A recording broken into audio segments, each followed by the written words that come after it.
69. Offense. He was giving them the business. Go back there. All right. This is the Five Arms and a Lucky Finn podcast.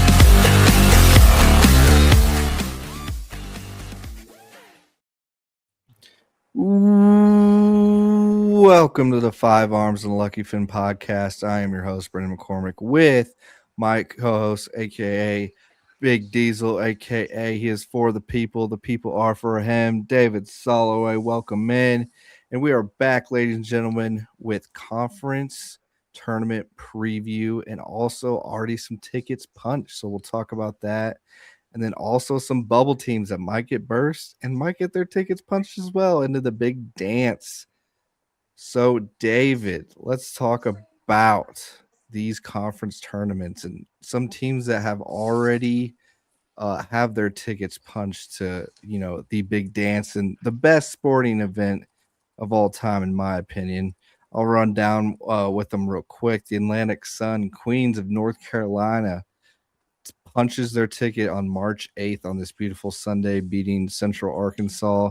They get their first tournament berth and their first year being eligible as well. So big props to them. And then Northern Iowa, the Missouri Valley Conference, probably the one team that wasn't projected to win that tournament. So obviously big shocker. They turn out and punch their ticket, David. And also it's their first berth in the NCAA tournament since 2016. And David, I know you wanted to talk a little bit about their head coach. What's going on with their head coach? Yeah, I just want to talk a little bit about Ben Jacobson. So everybody, if you pay attention to the mid-majors, Ben Jacobson. He had some really good teams. The Ali Farouk team back in the, what was that? Probably 2010. Yeah. He's had some really good teams that made the tournament and they won some games. And like you said, they hadn't made the tournament in 10 years, but they stuck with him. And I think that's important. And you and I were kind of texting back and forth about this today.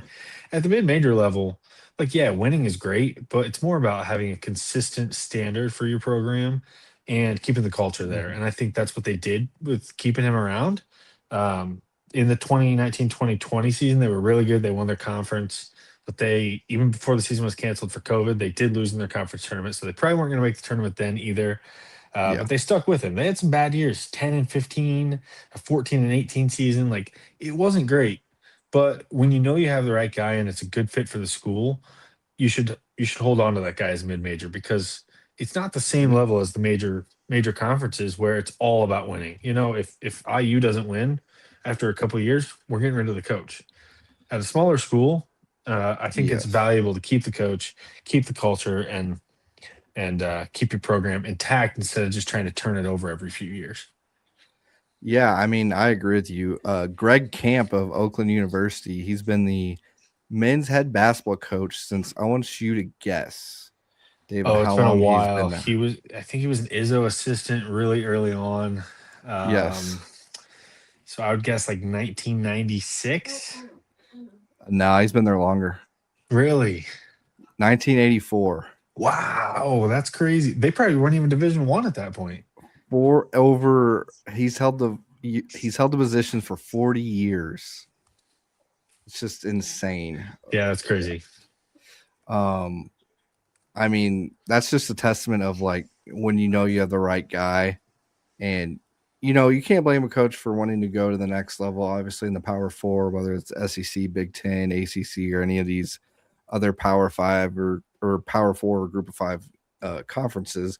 But when someone sticks it out and says, that's my school, another example of that is someone that I've not yet announced, but I mean, I'll just go now and announce it now. John Kaufman, of Purdue University, Fort Wayne's been there head coach has been over there for almost 11 years now, 12 years as the head coach. And then he was an assistant before that. So it's just when you have a guy committed to the program and committed to obviously the city and the community that the university's in, I think that's someone that you have to just stick with, because it's not every day that you find someone like that. And winning is great. Obviously making the NCAA tournament is very, helps the university a lot. And we both know that coming from the business side of sports. That's Obviously, right. got to make money, especially now with the NIL era and things like that. But I think these mid-major coaches, and we talked about a little about when we were texting, they struggle because they don't have the NIL funding like all these other big, program teams have. And so they do have to play, these buy-in games to play a power four team that they don't necessarily want to play, but they have to because they have to have the NIL money to offer these players and to get them. So it's a different world, obviously, in sports, but I feel like there needs to be expectations set within mid-major programs, and I think the expectations should be honestly developing these athletes into young men. Not everyone is going to be able to play, obviously, professional sports. We both know that the odds and statistics are extremely low. These are people that are going to be in the workforce, that are going to be in society, that are going to be fathers one day, and finding the right coaches for that is way more important, in my opinion, than making the NCAA tournament every year.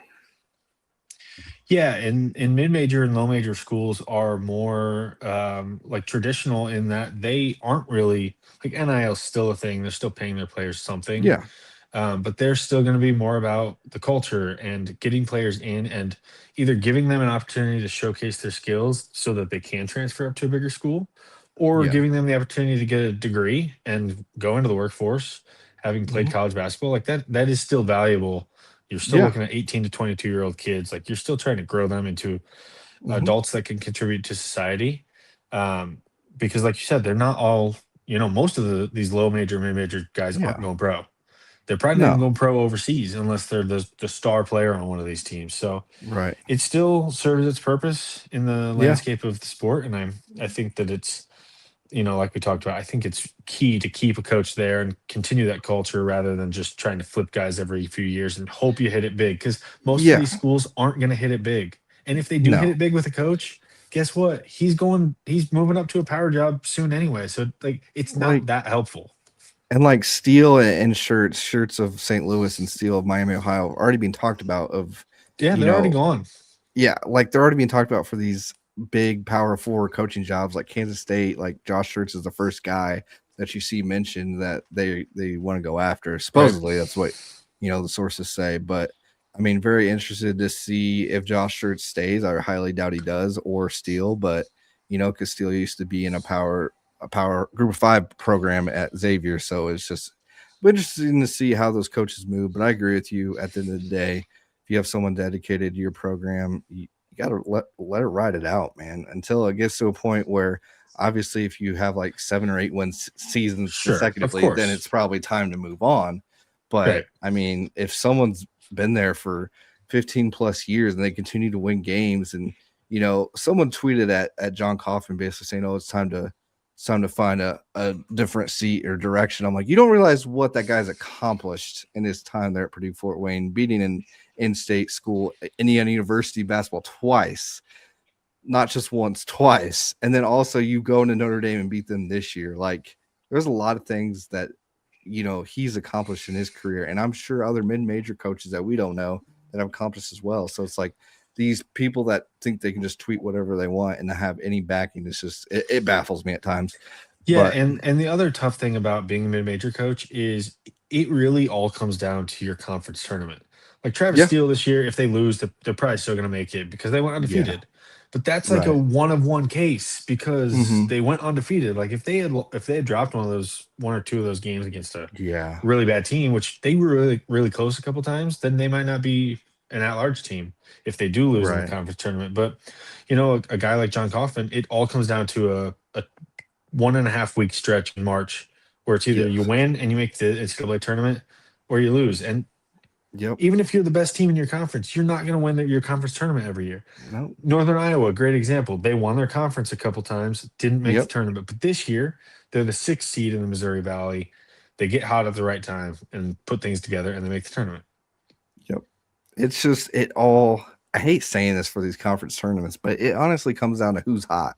You could have the Yeah, best team, and you have one bad game, one slip up, and you're out. Like it sucks, but like, I've seen some debate about this today yeah, because the what is it the Coastal Athletic Conference used to be the Colonial.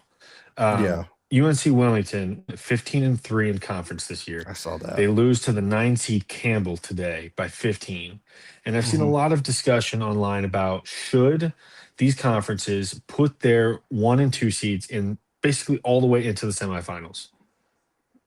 Hmm. Because the conferences can make the bracket however they want. The West Coast Yeah. Conference actually does this. Gonzaga and St. Mary's are already in the semifinals, and they'll play 2 games and win the conference tournament or whatever, because they're trying to preserve their 1 and 2 seeds as a chance to get into the tournament. Because once you get in the tournament, you Yeah. want your best representative there, because the only way Mhm. you really make money as a conference is you win a game in the tournament.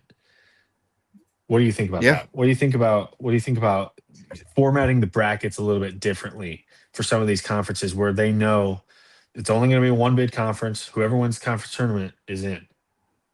Yeah, let us know, viewers and listeners, what you would do with a 1 and 2 seed of your conference. Whether you place them in the semifinals or would you place them actually in the quarterfinals and have them play through the conference tournament. It's a very interesting point, David.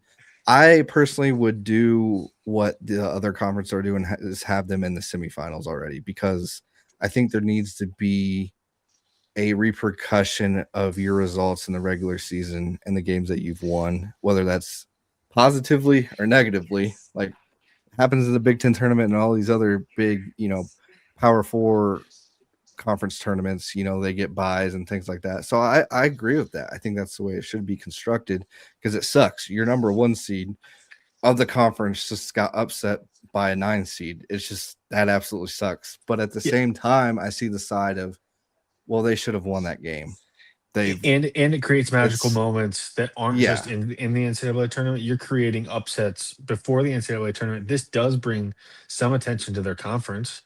yeah. I mean, people probably don't care about the next few games because their 2 seed actually lost today too. So like whoever gets in Oh, from the Coastal gee. Conference, who cares? Like they're Yeah, not gonna do anything. Uh, but right. but yeah, it does bring a little bit of attention. It does create some March moments, which is great. But Yeah. I actually think it should be kind of a variable bracket, Mm, because if your 1 seed goes 16-2 and yeah, the next best team in the conference is 13-5, yeah, I almost say put that 1 seed all the way in the final. Like if we really want our best team playing in the NCAA yeah, tournament and they're head and shoulders above everybody else, yeah. put them in. But if all your teams are kind of grouped at the top, they're all 12-8 or whatever, then Right. play it out like normal, because who cares? It's a crapshoot at that point. Hmm. I think some of these conferences need to get a little more creative. Yeah, I Because agree. even if you do advance them to the semis right off the bat, you Yeah. could still have an 8 seed who gets hot and ends up Yep. upsetting them anyway. Like it could still happen. So Yeah. I think give your best teams a chance to make the tournament without getting upset early on. But if the upset still happens, then so be it. That's such a good question. Like, because I understand the people that would want to have them play every game. I understand it. I get it. But also see the point of them wanting to play in the semifinals. So I see your point of like having a mixture of it. I think that might be the answer, but I don't know how you make that or construct Right. that. Right. So that's interesting. Let us know, viewers and listeners, if you have any ideas of that, because that's of any better ideas for conference tournaments. Because I'm really, especially for these mid-major schools, I'm interested to hear your guys' thoughts on that. So it's a great question, David. Let's talk about some other tickets that were punched besides Northern Iowa. Northern Iowa, real quick, on the Northeast Conference. Long Island got their first ticket punched to the NCAA tournament, and then Tennessee State, Ohio Valley from the Ohio Valley Conference got their ticket punched. Nolan Smith, former Duke player, Duke legend. I don't know if you can call him a legend, but he's pretty good Yeah, as a probably player. not. He was good. But he's the coach over there, and they look kind of dangerous. They look kind of dangerous, They David. do, and the Ohio Valley does have a history of having these mid-major or these Cinderella type teams that could come out of nowhere. You got your Murray State. You've had Morehead State in the past. Mm, Belmont used to be in the OVC. Uh, they could make some noise. they could. They could. What do I, you think about LIU being already ticket punched because the team they're playing is still under probation, because you have to wait 4 years until you can make the tournament if you come up from Division II. What do you think Right. about that rule? Man, I don't know. I don't know if it should be that long. That's quite a long time, and we're punishing them just because they want to come up. Like, and I struggle with this. The rationale I've heard for it is the NCAA wants to make sure that a school is capable of maintaining, Makes financial, sense. keeping the financial ability to stay in Division One without just relying on making the tournament in their first year. Because you could have a Division Two powerhouse that's like, we have a really good team. Let's go up this year because we know we're going to make the tournament. And then they Right. ride it out just based off of that one tournament appearance. And Yeah. 10 years down the line, they might not be able to financially sustain being in Division One. But Yeah. I hate the rule. I think they should do away with it. Like entirely, or do you think it'd just be shorter? Why if players can transfer from any school they want at any time, and these players can make as much money as they want, why Yeah. are we saying that a Division II school can't transfer up to Division One and go to the tournament? It's nonsense. Think about it this way. What if they said, Trinidad Chambliss, this year you're actually not eligible because you came from Division II Ferris State. So we're actually not making you eligible this year. You actually got to wait 4 years, and then we'll make you eligible to play Division One college football. People would be up in arms. This is the same thing, but on a team level instead of just one player. Yeah. I get the NCAA's thought on that, but I agree with you. I don't. I think it should be a year. I just think it should be 1 year. Because, I agree with them that you can't bank it off their revenue off of one tournament appearance, NCAA tournament appearance. I get that because these schools they get a good chunk making that tournament, David. They get a good chunk. So it's. What do you think though? What do you think though about the conference?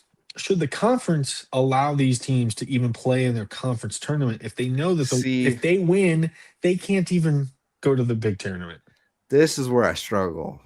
Because is it fair to those athletes as well that they can't because they're still go. If they can still play for a conference title, it still means something even if they don't make the tournament. I get it. Yeah, that's my biggest thing, but I'm on your side of they shouldn't be able to play because it doesn't matter. Exactly, it doesn't.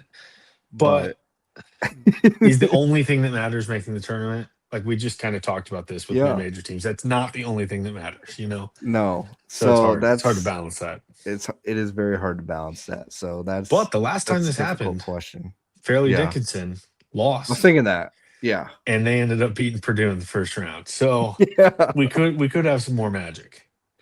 Man, we need magic this year. We need some magic after all the favorites last year winning.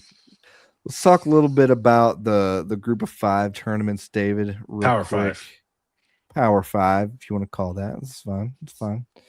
There's one conference real quick, David, that, I feel like doesn't really get talked about. I feel like there's some talent in the Atlantic 10 conference real quick. I know they're right below. I actually had this. I wanted to talk to you about this. Yeah. I mean, you got Dayton. VCU still in there, right? I believe. Mm-hmm. And then you have the Bonnies, right? St. Bonaventure's in there. You do have the Bonnies. They're really bad, but you got the Bonnies. Yeah, I got the Bonnies in there. And then I'm trying to think of some other teams real quick. George Mason, George Washington. Yes. St. Joe's. I mean, St. Louis, of course. Yeah, that's where I was going. That's the major team I forgot about because they've been struggling lately. But it's just, I feel like this conference gets overlooked a lot, in my opinion, because they're just the Atlantic 10.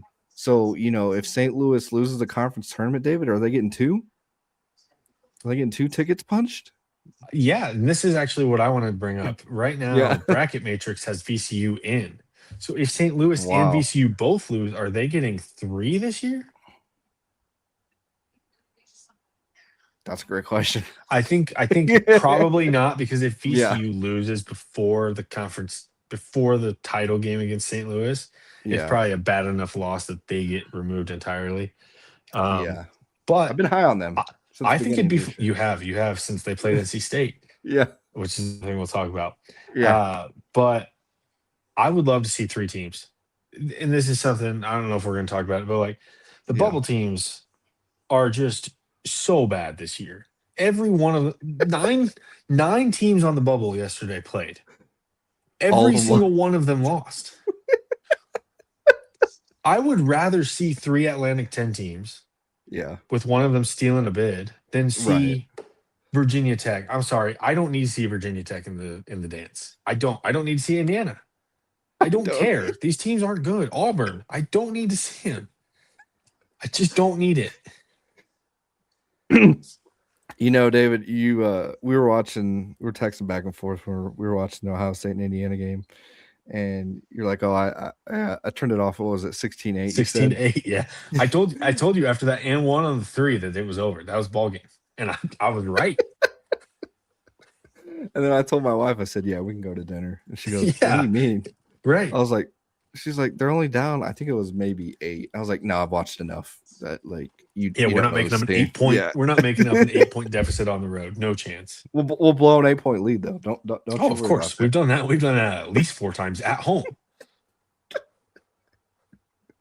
Only true fans can roast. Your teams that you like. So, listeners, viewers, we were very hard on our Indiana Hoosiers, but we had an all right season. All right. Fine first year. Yep. Yeah, it was fine. Got a lot of stuff happening for next year, so that's fine. That's fine. But no, I agree with you. I would much rather see that as well. At the end of the day, I don't need to see it either. I don't need to see any of these bubble teams or anything like that. But you know who I really do want to see? I want to see Northern Iowa. I can't wait to watch Yeah. that. I'll tell you Yeah. what. Another Northern one Iowa. too. Like I kind of want Miami, Ohio to lose to Akron because Akron is really good in the metrics. They I'd are love to very see good both of them in metrics. the tournament. Why not? Let's get more MAC Yeah. teams out there. I don't need to see all these other teams.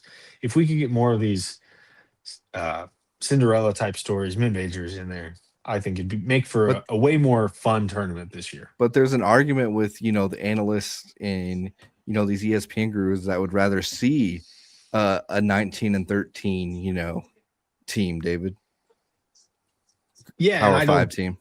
I don't get it. I don't get it either. Did you see the article that came out that Miami tried to schedule like 40 high major opponents and none of them would do it?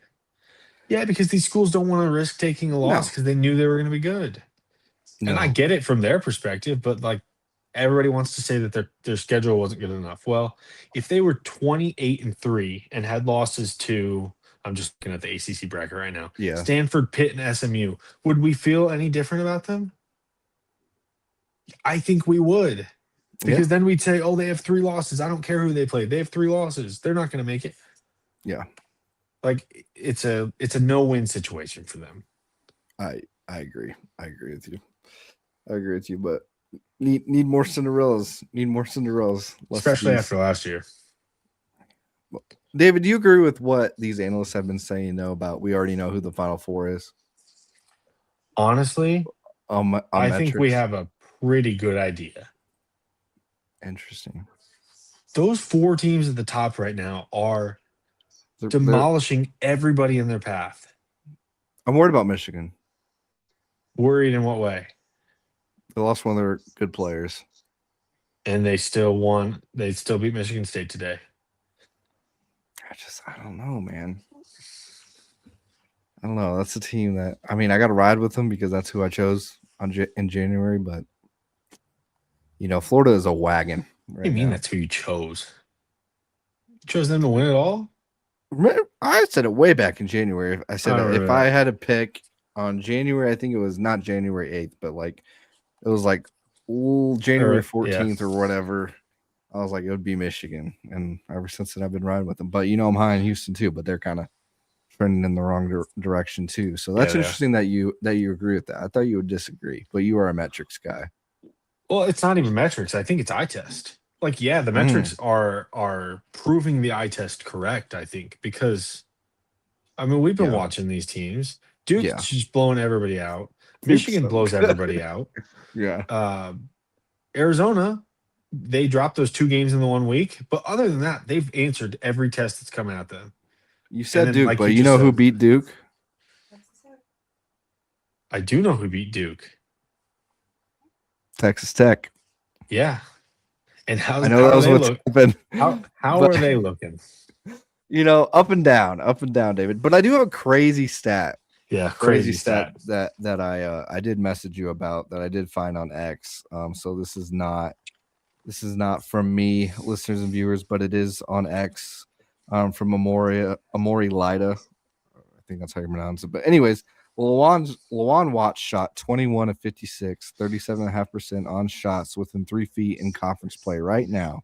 Before he joined the Big 12, he was 220 out of 335, 65.5% on those shots in his college career prior to joining the Big 12.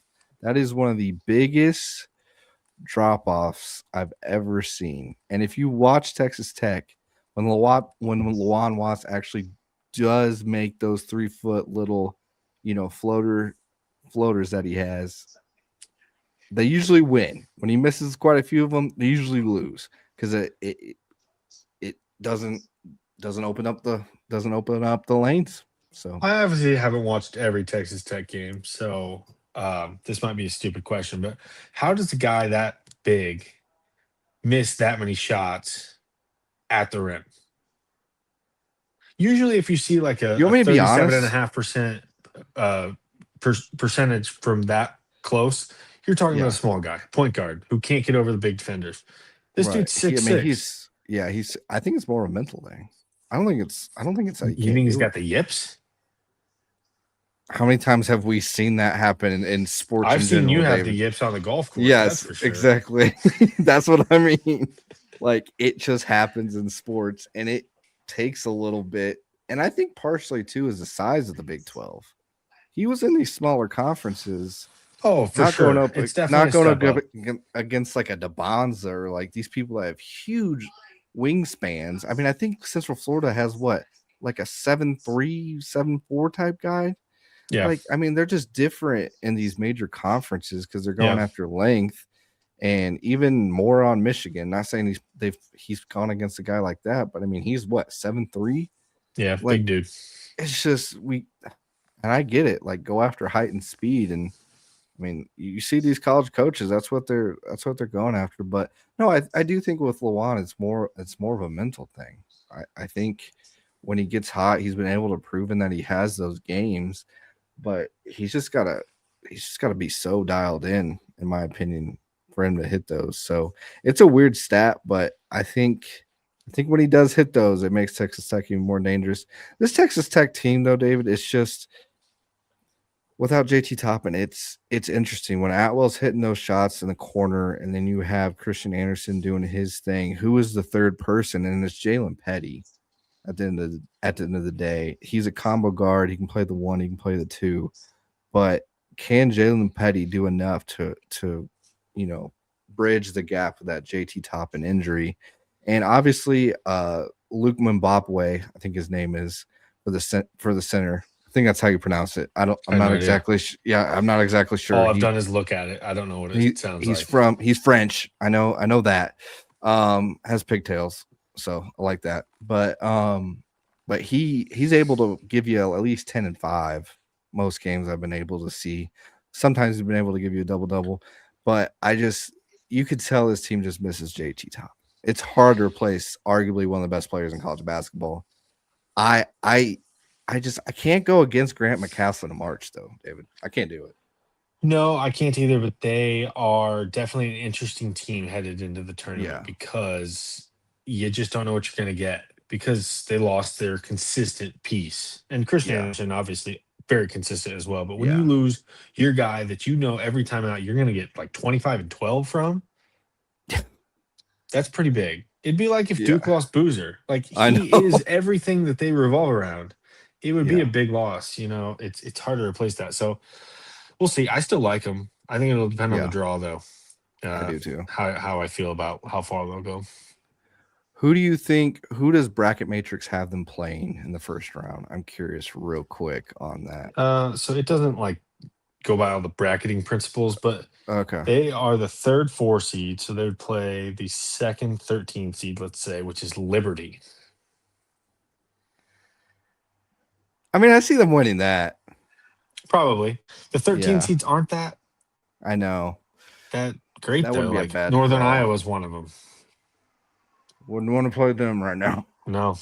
I would actually pick Northern Iowa, whoever they play. High Point's right there on the 12-13 line. High Point's really good. That's tough. So it could be a tough draw, and Yeah. Texas Tech could still slot down to like the 5 or 6 line, Yeah. depending on what happens around them and how they fare in their Which I don't first know game if of the that would tournament. necessarily hurt them. That actually might help them. I'm going to play reverse psychology on that. Would you rather them play against a team like Liberty or Miami, Ohio? You want my honest opinion? I think they would dominate Miami and Ohio. You can't say that. You just said the other night that you think Miami, Ohio is going to win a tournament game. You can't I think say they that. will, but they can't beat Texas Tech. The team they're going to play is going to be somebody like Texas Tech. Okay, who else is like as a on the 6 6 line? Tennessee. I know you would take Miami in that game. Yeah, without a doubt. I told you that. Wisconsin, Louisville, and BYU. I would take all 3 of those teams over Miami. Yeah, 10 times out of 10. So that's those what I are the mean. other It just 3. depends on the draw. We just got to see what the bracket says. Yeah, I guess. Yeah. Like, it doesn't mean I don't want them to win. Like, I love an upset. You know this. But, I mean, last year I did bet a lot of favorites, but, I'm not going to talk about that. It's a good year for you then. Not gonna say I'm gonna do that again because I don't know if I don't think that's gonna be the same case this year. Out of all the Power 5 conference tournaments, David, who needs to win and show the best improvement to the committee to get that ticket punched? I know Indiana's on there. Yeah, Indiana definitely on there. It's really all the bubble teams. Yeah. Someone I'm interested in is Stanford. Our guy. They just beat NC State yesterday. Ibuka Okori had 33 points. Man, our guy. Absolute we keep monster. talking about this guy. I brought him up in the first week of the season. I know you did. And I want to see this guy in the tournament. Yeah, I do too. I mean, their draw is actually decently favorable. They play Pitt. They're going to beat Pitt. Pitt's the worst. They'll beat Pitt, yeah. One of the worst teams in basketball. And then they play NC State again, who they just beat on the road. If they win those 2, they're probably in. Can we see what the committee sees in this NC State team, David? I do want to talk about the resume real quick. We talked about a little bit of it off camera. You said their best win was Clemson at Clemson? Yeah, I mean, pretty much that's their best win, yeah. Listeners and viewers, do you agree with that? Do you think NC State should be in the tournament? Do you think they should be out? Their best win, David, would be against North Carolina, probably. Take that back. But let us know, listener and viewers, if you think NC State should be in the tournament. They beat them by 20. It was without Caleb Wilson. They still won. Great. It's still a win. Great. So beating Texas Tech without Toppin doesn't mean anything? It means a lot less, definitely. To me, yeah. You think the committee feels that way? Yes. That's interesting. The tweet I saw earlier, I don't have it up, and I told you about this pre-show, but one of the reasons NC State is so firmly in is just their non-conference strength of schedule. So they haven't really fared that well in the ACC, and we know the ACC is a little bit weaker than those other few conferences. The SEC, Big 10, Big 12 are all significantly better, I'd say, this year. Outside of Duke, the top of the ACC, great, whatever. Right. It's just their non-conference strength of schedule. They played in the non-conference UAB, who isn't that's not a top-tier team, but it's better than if you played the number 300 team in the country. They also played VCU, who's a top 50 team and on the bubble. And they played Liberty, who won their conference in the CUSA. Again, not a top-tier team, but they're ranked 116th at KenPom. It's better than playing a team ranked 300. So I think that's what's propping them up a little bit is their strength of schedule. But I was just looking at KenPom on the strength of schedule metric. they're 83rd in non-conference strength of schedule. So it's not like they were playing the hardest conference ever or hardest Yeah. schedule ever. And overall strength schedule, they're below Indiana. I don't get it. I don't. So I don't know what I know. A lot of this is NC State's just dropped their last 4 games. So Yeah. actually, their last 4 and 6 of their last 7. So it looks really bad right now. Before that, they Mhm. were 18-6. Cruising through 24 games, not looking that bad. But now they're 19-12. And personally, whoever they play in the first round of the tournament, I'm picking the other team. Yeah, I would too. Even though I have a slip of them winning the national championship Yeah, because it's I not thought the happening. odds were crazy. Yeah, that's We should have definitely cashed not that out a happening. while ago. Yeah. Oh well. FanDuel can take my money. It's fine. That's fine. It's all good. It's all good on that. It's all good. David, who is your favorite mid-major team? Who's your favorite mid-major team to watch during these conference tournaments? Huh. Or that stands out to you the most? Yeah, it's a good question. I mean, St. Louis is up there for me, but they've been trending way down. Yeah, they're also they're kind of above mid major. We just talked about how the Yeah. A10 is really really good. True. I mean, I love watching Miami, Ohio. Every game seems like a nail biter, even if they're way better than the other team. Yeah. Their offense is electric, It's really fun good to watch. shooting. They get to the Yeah. rim. They can't play defense at all, which makes for very fun games. Yeah. Very high Um, scoring. I'm trying to think, who else do I like? Who did I watch today? I watched I the watched teams Queens. today. Queens was fun, and They the were kid fun. the kid on the other team was a beast. On Central Arkansas? Yeah, he had like 43 points or whatever.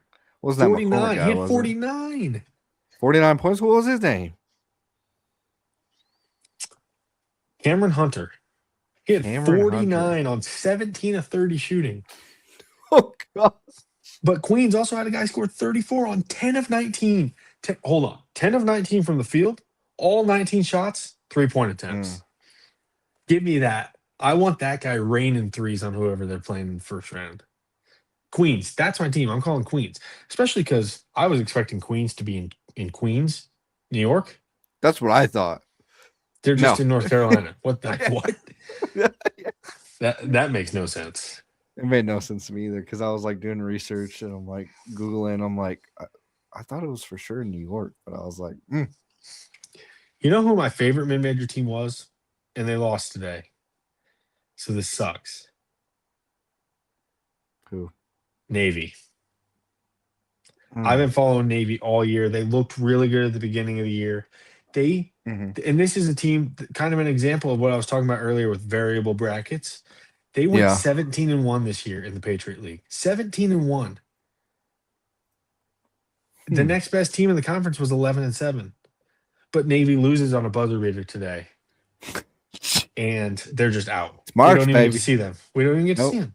That's March. I hate it. They were really fun to watch. They were a really good guard. But yeah, I mean, it happens. For your Power 5, David, who do you have winning in the conference tournament?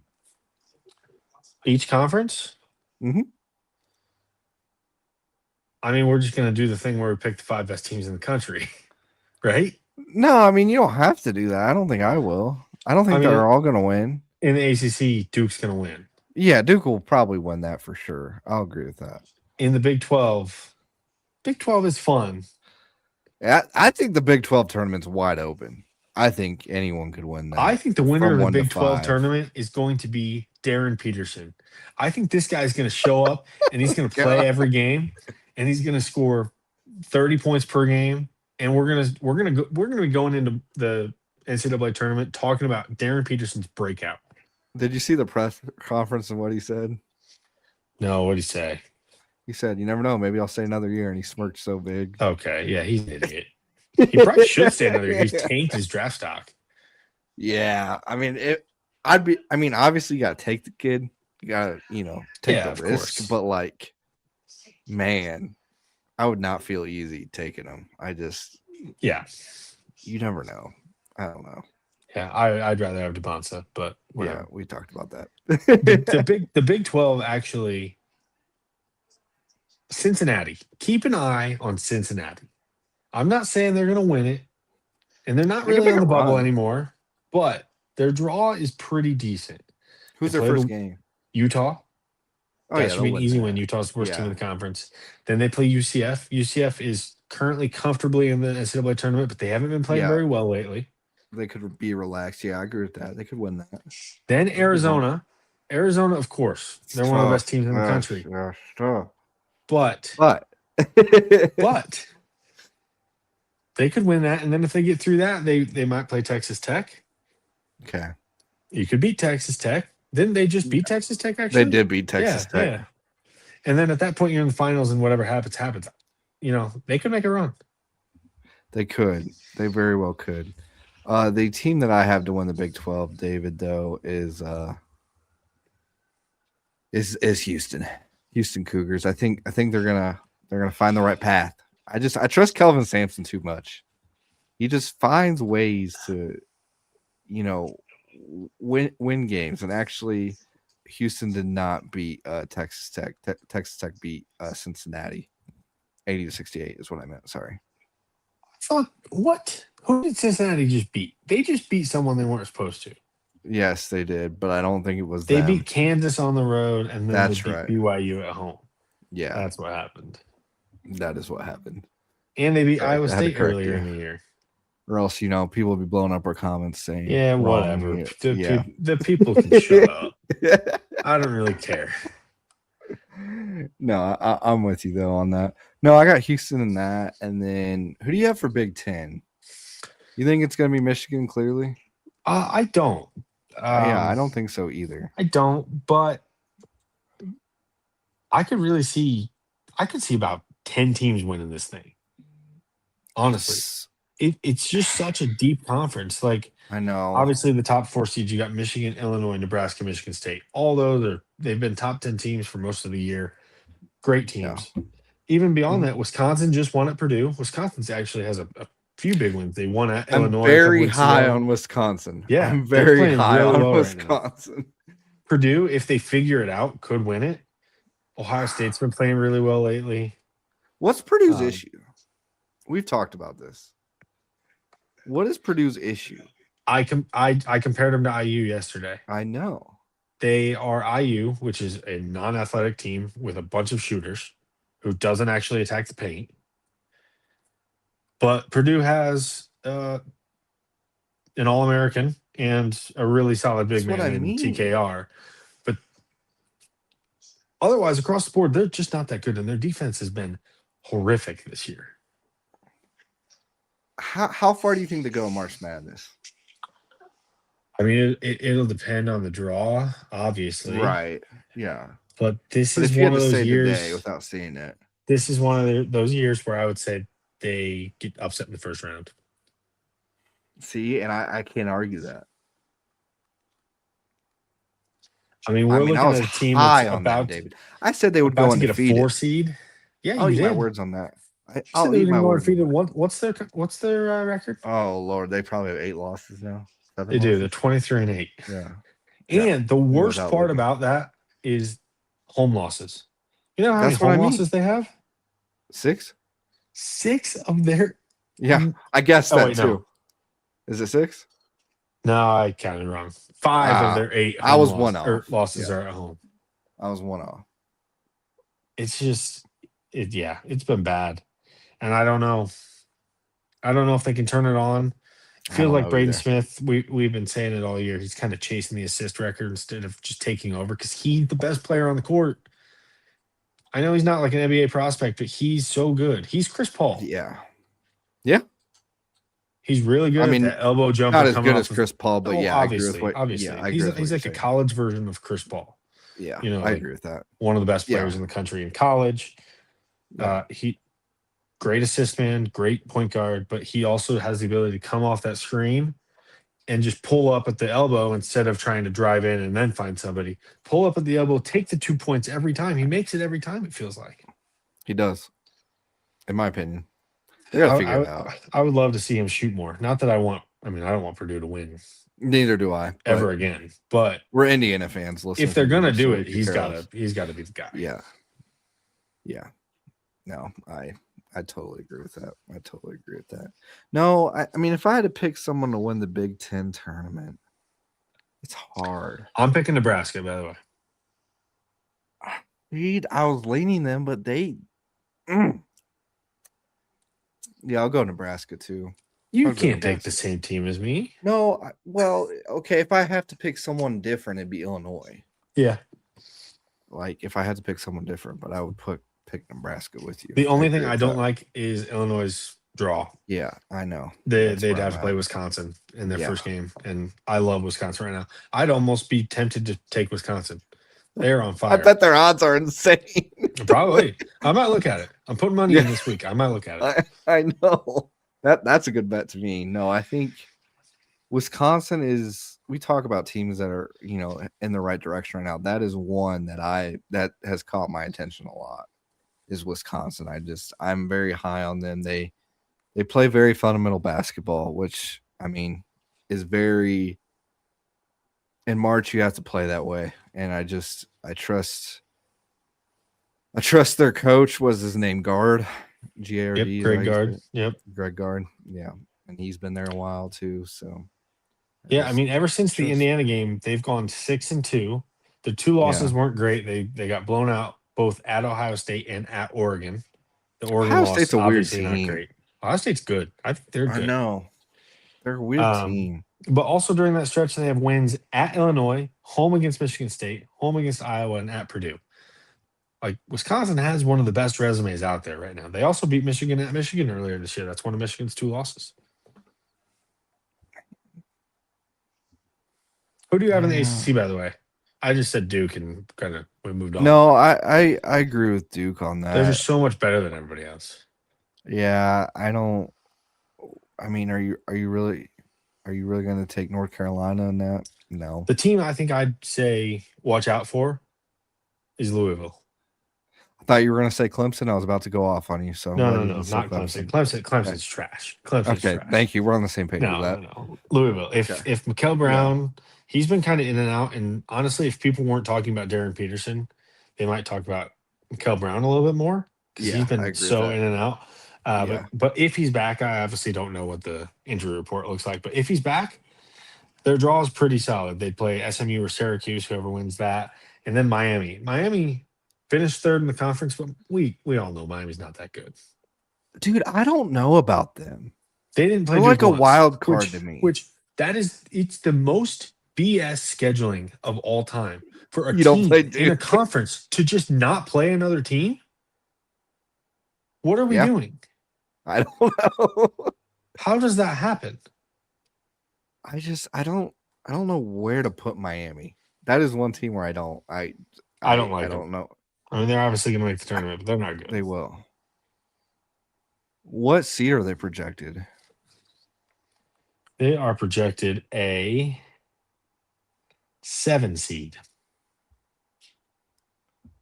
Who are the 10 seeds projected? NC State, Ohio State, UCF, and Missouri. Oh, I would take Ohio State in a heartbeat over them. I think I'd take Ohio State and Missouri. The other two, NC State and Central Florida. Yeah. I don't know about those. Yeah, I don't either. They're not really I don't know about those ones. And the SEC, David, you taking Florida? In the SEC, is Acuff back? That's the question. You got to circle that. Circle that one. I'm looking at that bottom part of the bracket. They'd play A&M and then Bama. Mm-hmm. They can win both of those games. Correct. I'm if high on Acuff's Arkansas. back. Yeah, so am I. They're Yeah. legit, and he's one of the best players in the country. Yeah. Yeah, I agree with you. I'm taking Arkansas. I know, you're going to take them too, but yeah, no, I'm with you on that. Florida's obviously a wagon right now. We talked about that yesterday. They're Big just East, so you good. taking UConn? What's that bracket even look like? I mean, is anyone going to beat UConn? Like, they just lost to Marquette. You taking St. John's over UConn though? UConn might have to play Marquette again. in their first game. That's dangerous. They can't beat Marquette. We beat Marquette by 20. No, I was about to say that. So how good is this UConn team, David? They're How far are good. they going to go? They're I know it depends on good, the draw. We can and talk I about the think draw. a week ago we said they're a top. They would have been probably the fourth team out of the top four teams. If you said they're the fourth best team in the country, I don't think you would have been wrong. But Dan Hurley does this every year. They've got 2 bad losses in the past couple But weeks. Hurley does Creighton this and every year, Marquette. David. You think losing's a good thing though here? No, I don't think losing's a good thing, but he fools you. He wants people to doubt that this team. He wants no one Well, to I'm talk doubting about him him. in the media. I'm He down. wants I know you are. But do you think they make it to the Final Four? No chance. No. I'm No out chance. on that. No chance. Really? I don't know where to put them. I'm struggling. There's a few teams where I struggle, and that's one of them. Do I trust my gut or do I trust my mind? I don't know. Yeah, I don't know, dude. I don't know on them. What made them so good when they won the titles was their point guard play. Yeah, I'll agree with that. It was Tristan Newton. He was an incredible point guard, and they just don't have the guy leading their team like they need. Because the pieces around the point guard are About great. to say that. Yeah. So who's your pick? My pick is actually Seton Hall. Wait, what? Yeah, Seton Hall. This is a team that's got a ton to play for. Okay. They played Creighton in their first game. Creighton has Could not win been that. that great this year. Yeah. And then they Could play win that. St. John's. And I think Rick Pitino is looking forward into the NCAA tournament. I think he is too. He I knows agree with that. this team has to prove something in Yeah. 2 weeks when the big tournament starts, not this week. Mm. So I like them to win that. And then whoever they play in the final, UConn, Villanova, those teams aren't that great. So I like Seton Hall. And that's a really, really stupid pick. I'm not gonna lie. Yeah, I was gonna say that was. They're that currently threw on the me. bubble, like outside the bubble. They're not making the Wow. tournament. Wow, But- you have them but- winning. They played St. John's this past Friday, and they only lost by 7. They played UConn a week before that and only lost by 4. They can compete with big dogs in this conference. Yeah, they could. I'm on Even UConn the now. last 2 times they played St. John's and UConn, they lost by 5 in each of those games. They are going to pull one off. Those are 2 close games to both of those teams. They're going to pull it off. And you like St. John's, you said, or UConn? I have UConn. I can't see where. You got too much trust in Hurley. I know I do, but I'm gonna till he takes that away. I'm gonna keep giving it to him. Keep giving it to him. But if there was I think St. John's. I do think St. John's. They need to prove something, not prove something, but they need to start getting hot. So I could see them really having a great tournament as well.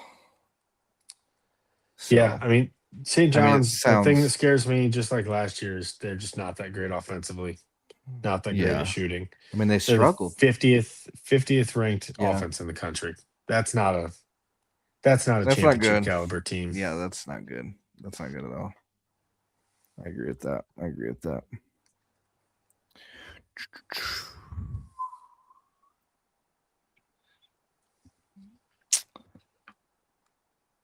Well, listeners and viewers, appreciate you tuning in, watching, wherever you're at.